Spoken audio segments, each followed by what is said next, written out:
ಆತ್ಮೀಯ H16 news ಅರ್ಥಾತ್ ಹೇ ಸೀತಾರಾಮಗೆ ಸ್ವಾಗತ.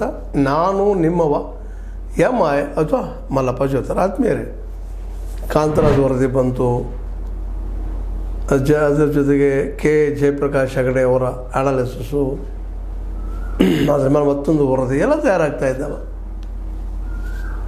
ಈ ಒಂದು ಸೆನ್ಸಸ್ನಿಂದಾಗ ನಾವು ಏನೋ ಅನ್ಬೋದು, ಜಾತಿ ಗಣತಿ ಅಲ್ಲ ಅನ್ಬೋದು, ಹೌದು ಅನ್ಬೋದು, ಮತ್ತೇನೋ ಅನ್ಬೋದು.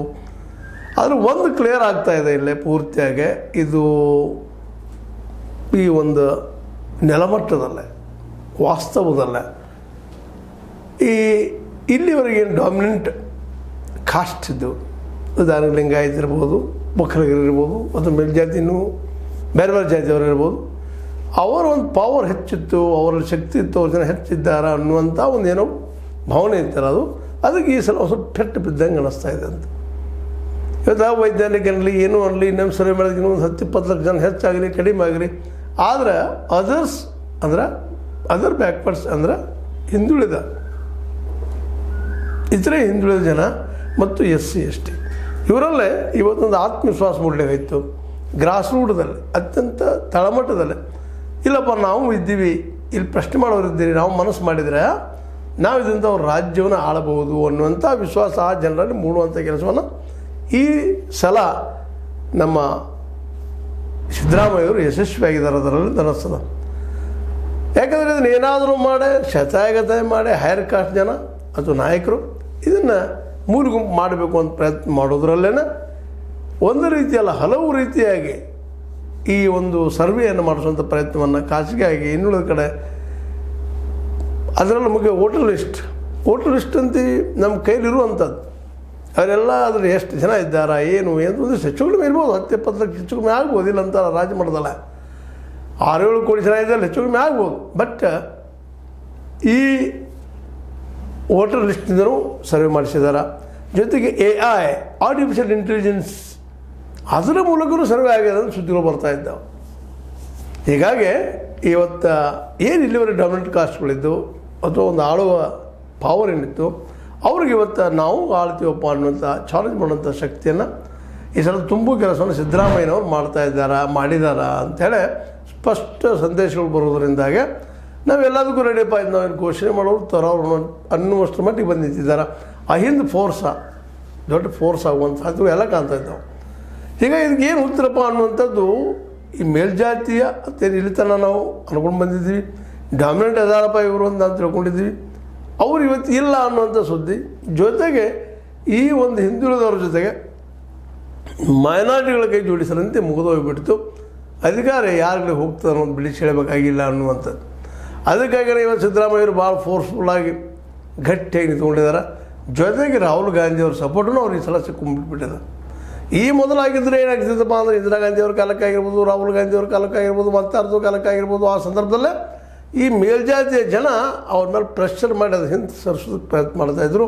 ಅದು ಹಾಗೇನೆ ಇಲ್ಲಿವರೆಗೆ ಉಳ್ಕೋತ ಬಂದಂಥದ್ದು ಕೇವಲ SC ST ರಿಸರ್ವೇಷನ್ ಇಟ್ಕೊಂಡು ಅದರ್ಸ್ ಅಂದರೆ OBCಗಳ ಸಂಖ್ಯೆನ ಹೇಳ್ದಂಗೆ ಬಂದಿದ್ದು ಇರ್ತದೆ. ಇವತ್ತಿಗೂ ಸರ್ವೆ ಮಾಡಿಸ್ಕೊಂಡು ಹುಚ್ಚ ಈ ಮೇಲ್ವರ್ಣೀಯ ಜನ್ಯ ಜಾತಿಗಳಲ್ಲಿ ಇಲ್ಲ, ಅದು ಬೇಕಾಗಿಲ್ಲ ಅಂತ ಹೇಳ್ತಾ ಇದ್ದಾರೆ. 1931ರಲ್ಲಿ ಏನು ಜಾತಿ ಗಣಿತ ಆಗ್ಯದ, ಅದರ ನಂತರದಲ್ಲಿ ಜಾತಿ ಗಣಿತ ಆಗಿಲ್ಲ. ಇದಕ್ಕೆ ಕಾರಣ ಇದೆ, ನಮ್ಮ ಡಾಮಿನೆನ್ಸಿ ಮುರಿಬಾರದು ಅಂತೇಳಿ. ಬಟ್ ಕಾಲ ಯಾರನ್ನೂ ಕೇಳೋದಿಲ್ಲ, ಸಮಯ ಯಾರನ್ನೂ ಕೇಳೋದಿಲ್ಲ. ಅದು ಬರೋದನ್ನು ಇಂದಿಲ್ಲ ನಾಳೆ ಇವಾಗ ಸಿದ್ದರಾಮಯ್ಯರಿಂದ ಮುಂದೆ ಹಾಕಿಸ್ತಾ ಹೋಗ್ತಾ ಇರ್ಬೋದು. ಅದು ಈಗಂತೆ ಸಿದ್ದರಾಮಯ್ಯರಿಗೂ ಸ್ಪಷ್ಟ ಆಗ್ಯದ, ಅವ್ರ ಜೊತೆಗಾರರಿಗೂ ಸ್ಪಷ್ಟ ಆಗ್ಯದ, ನಾವು ಡಾಮಿನೆಂಟ್ ಇದ್ದೇವಪ್ಪ, ಇಲ್ಲ ನಾವು ಮನಸ್ಸು ಮಾಡಿದ್ರೆ ಆಡಾಯ್ತು ನಮ್ಮ ಕೈಲಿ ಉಳಿತದೆ ಅನ್ನುವಂಥದ್ದು. ಅದ ಇವತ್ತು ಸಂಕಟ ಆಗಿಬಿಟ್ಟದು. ಇವತ್ತು ಅಂಥ ದೊಡ್ಡ ಲೀಡರ್ ಲಿಂಗಾಯತರಲ್ಲೂ ಇಲ್ಲ, ಒಕ್ಕಲಿಗರಲ್ಲೂ ಇಲ್ಲ. ಒಕ್ಕಲಿಗರಲ್ಲಿ ನಮ್ಮ ದೇವೇಗೌಡರಿದ್ದಾರೆ, ನಿಧಾನಕ್ಕೆ 3 ಗುಂಪು ಆಗ್ತಾಯಿದ್ದಾರೆ, ವಯಸ್ಸಾಗಿದೆ, ಮಕ್ಕಳ ಬೆನ್ನತ್ತೆ ತಮ್ಮ ಮೊದಲನೇ ಹಿಡಿತವನ್ನು ಕಳ್ಕೊಂಡಿದ್ದಾರೆ. ಇನ್ನು ಯಡಿಯೂರಪ್ಪನವ್ರ ಸಹಿತ ಅದೇ ಪರಿಸ್ಥಿತಿ ಅದ.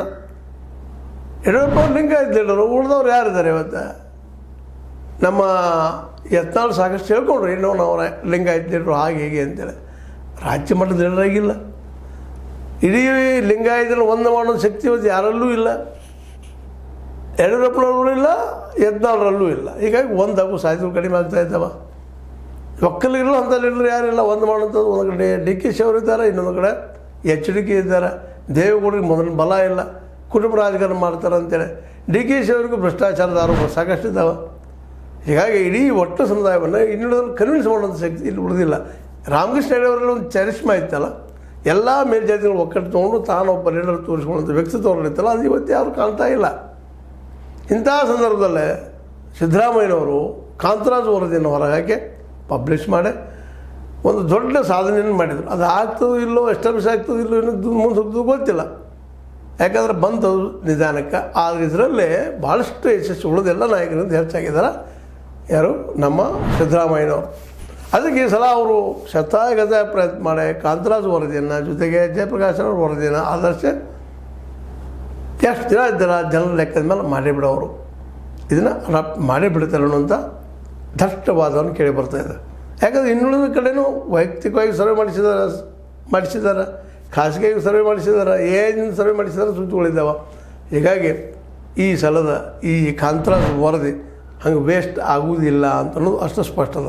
ಅದೇ ಕಾರಣಕ್ಕೆ ಮತ್ತೊಂದು ಮಾತು ಹೇಳ್ತಿರ್ತಾರೆ, ಸೌಮ್ಯವಾಗಿ ಯಾರು ಎಷ್ಟೋ ಏನೋ ದಾಳಿಯ ರೂಪದಲ್ಲಿ ಮಾತಾಡಿದರು, ಸಿಂಪಲ್ಲಾಗಿ ಸಹನಶಕ್ತಿಯಿಂದ ಇಟ್ಕೊಂಡು ನಮ್ಮಲ್ಲಿ ತಪ್ಪುಗಳಾಗಿದಾವಿಲ್ಲ ಅಂತ ಹೇಳೋದಿಲ್ಲ, ನೀವು ತೋರಿಸಲು ನಾವು ತಿದ್ದಿದ್ದೀವಿ, ಎಸ್ಟಿಫೈ ಮಾಡ್ತೀರಿ ಹೇಳ್ರಿ, ನಿಮ್ಮ ಜನಸಂಖ್ಯೆ ಇದಕ್ಕಿಂತ ಹೆಚ್ಚದ, 1 ಕೋಟಿ ನೀವು ಇದ್ದೀರಿ ಅಂದ್ರೆ ತೋರಿಸ್ರಿ, ಎಲ್ಲದ ತೋರಿ, ನಿಮ್ಮ ವೋಟರ್ ಕಾರ್ಡ್ ತೊಗೊಳ್ರಿ, ನಾವು ಮಾಡಿ ತೊಗೊಳ್ರಿ, ಈ ಆರ್ಟಿಫಿಷಿಯಲ್ ಇಂಟೆಲಿಜೆನ್ಸಿ ಮಾಡಿದ ಅವರು ತೊಗೊಳ್ರಿ, ತೊಗೊಂಡು ನಮ್ಗೆ ಉತ್ತರ ಕೊಡ್ರಿ.